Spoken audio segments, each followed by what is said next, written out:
जय माता दी। हरे कृष्ण ज्ञान गंगा परिवार के सभी सदस्यों को मेरा सादर प्रणाम। कैसे हैं आप लोग? नवरात्र देखते देखते नवरात्र अब अंतिम चरण में आ गया है। इसी श्रृंखला पारण की विधि बताना चाहती हूँ कि माँ का पारण कैसे करना चाहिए।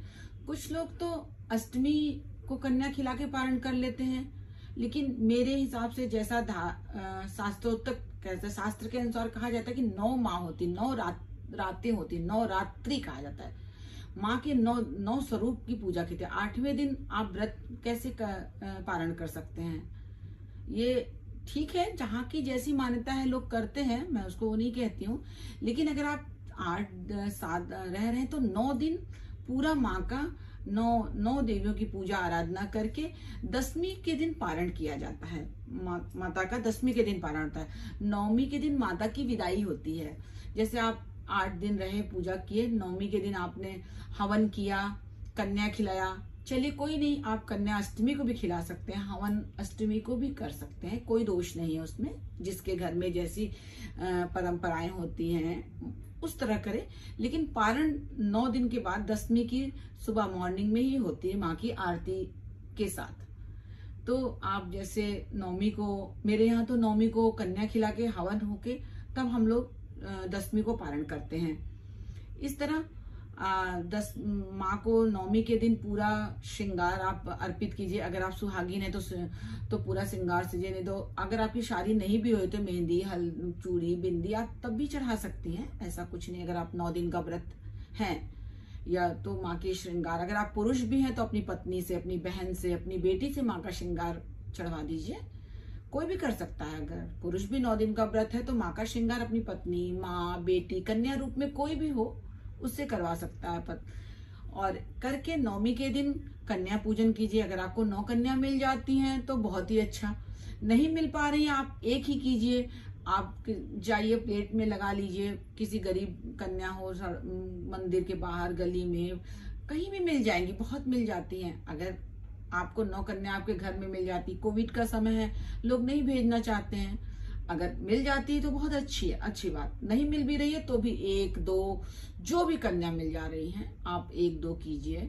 जो भी कीजिए, उनको बुलाइए, उनकी आरती कीजिए, उनकी थाली में पैर रखे, उनका पैर धोइए, कुमकुम लगाइए, उनको अच्छे से जो भी पसंद हो, माँ का हलवा पूरी बनाइए, उनको प्रसाद रूप में खिलाइए। अगर छोटे बच्चे होते हैं नहीं खा पाते हलवा पूरी तो उनकी पसंद का कोई चीज मंगा लीजिए, चॉकलेट मंगा लीजिए, चिप्स मंगा लीजिए, थोड़ी सी कुछ बना दीजिए उनके लिए। तो वो माँ का प्रसाद तो खा लेंगे तो और खुश होंगे। जितना बच्चे खुश होके जाते हैं हमारे यहाँ से तो उतना मतलब माँ खुश होती है। आप उस दिन वो कन्या के रूप में हम मतलब माँ की ही सेवा कर रहे हैं, माँ की ही पूजा कर रहे हैं।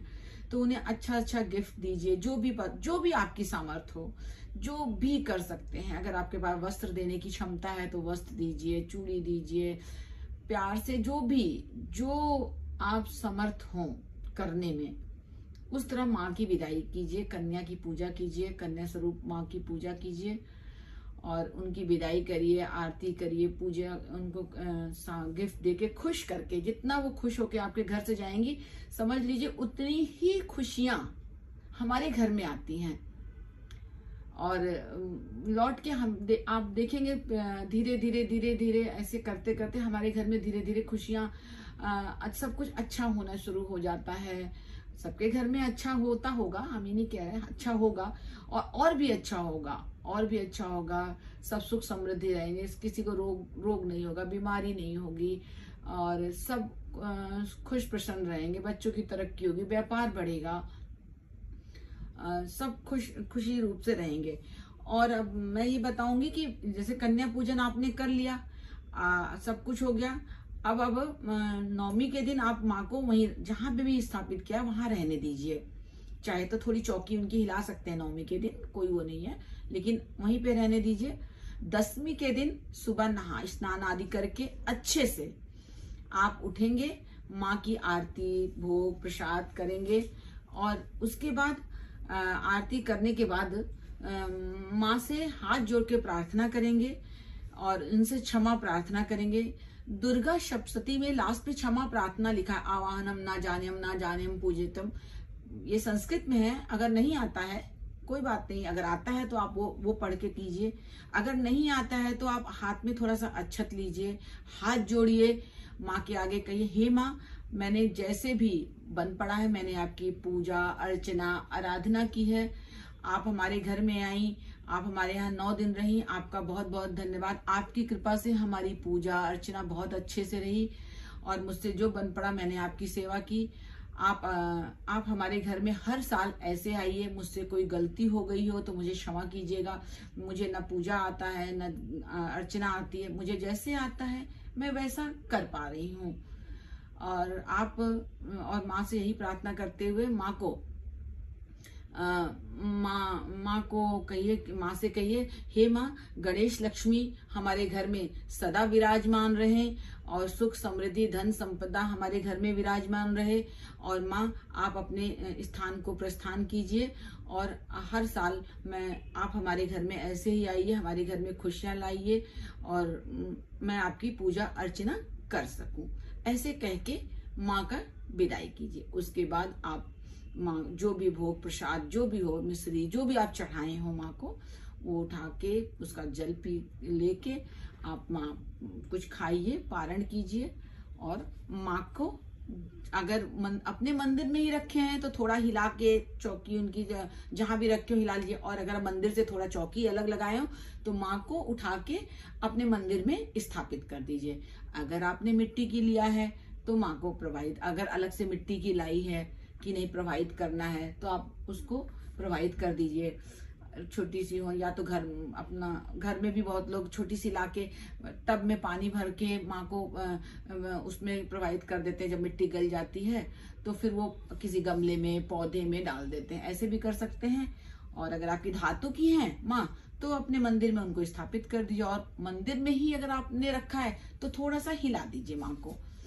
बस ऐसे करके उसके बाद आप कलश को विसर्जित कीजिए। जो आपने जिस कलश में माँ को आपने बुलाया था उस कलश पे जो नारियल रखा है वो आप कहीं प्रवाहित कर दीजिए। वो नारियल नहीं तोड़ा जाता, बहुत लोग उस नारियल को तोड़ देते हैं, लेकिन मैंने नहीं पढ़ा है, जैसा भी मुझे ज्ञान है और मैंने शास्त्रों के अनुसार धार्मिक मान्यता है, जहां भी जितना भी मैंने ज्ञान अर्जित किया है, जितना भी पढ़ा है, उस नारियल को प्रवाहित कर देते हैं। हाँ, अगर हम दूसरा नारियल जो चढ़ाए रहते हैं उसका तोड़ के प्रसाद चढ़ाते हैं। और कलश के अंदर जो सुपारी होती है, हल्दी होती है, जो पैसा होता है, वो आप किसी लाल कपड़े में बांध के अपनी तिजोरी में, अपने धन वाले स्थान पे या भगवान जहां भी आप अपना अलमारी में रख लीजिए।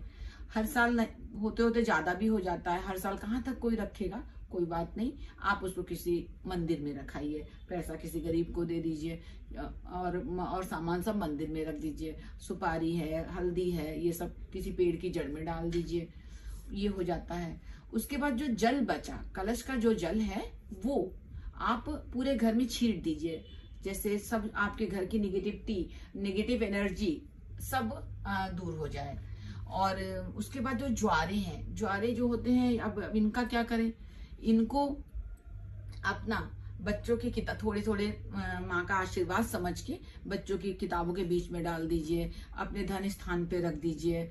अब और जहाँ बच्चे ऑफिस में हो अपने ऑफिस में रख दीजिए, ऐसे करके जिससे माँ का आशीर्वाद सब जगह बना रहे। और जो ज्वारे बच जाए, जो मिट्टी बच जाए, वो आप किसी गमले में डाल दीजिए। घर में हो तो घर में भी डाल सकते हैं, अगर घर में गमला नहीं है तो बाहर किसी गमले में पेड़ के नीचे उनको कर दीजिए। इस तरह से आपके 9 दिन के नवरात्र समाप्त होंगे और माँ सबको खुशियां देंगी। मेरे हरे कृष्ण ज्ञान गंगा परिवार को भगवान से यही मारे 9 दिन का व्रत पूरा करके मैं यही कहती हूँ, मेरे सारे YouTube चैनल देखने वालों को माता रानी सारी खुशियां दें, सब सुख संपदा दें और माँ का आशीर्वाद तो मुझे मिले और मेरे सारे परिवार को, देखने वालों को माँ उनके घर में खुशियां लाएं, उनके सारे कष्ट दूर कर दें। मेरी यही प्रार्थना होगी 10वीं के दिन कि मेरे परिवार, मेरे YouTube चैनल परिवार, मेरे अपने परिवार, मेरे नाते रिश्ते और खासकर मेरा YouTube चैनल परिवार जो मैंने अभी नया शुरू किया है वो खुश रहे। इसके देखने वाले सभी सदस्य खूब तरक्की करें, उन्नति करें, स्वस्थ रहें। और आप लोग भी माँ की पूजा ऐसे ही करिए, सब लोग कल फिर देखती हूँ, मिलती हूँ आप लोग से, कुछ अच्छा बताने की कोशिश करूंगी। अभी मैंने कहा था ओम ऐं ह्रीं क्लीं चामुंडाई विच्चे की व्याख्या करूंगी। थोड़ा टाइम, आज वीडियो थोड़ा बड़ा हो गया है तो आज ना करके मैं उसको करूंगी, बताऊंगी। अभी तो है, कल नवमी को बताऊंगी, जैसे भी होगा मैं उसको बताऊंगी जरूर। मुझे बहुत अच्छा लगता है, इसकी व्याख्या में बड़ी, इस मंत्र में बड़ी शक्ति है और इसके बारे में जानना बताना। सभी को मेरा सादर प्रणाम, जय माता दी। श्री हरि विष्णु के चरणों में मेरा सादर नमन। राधे राधे।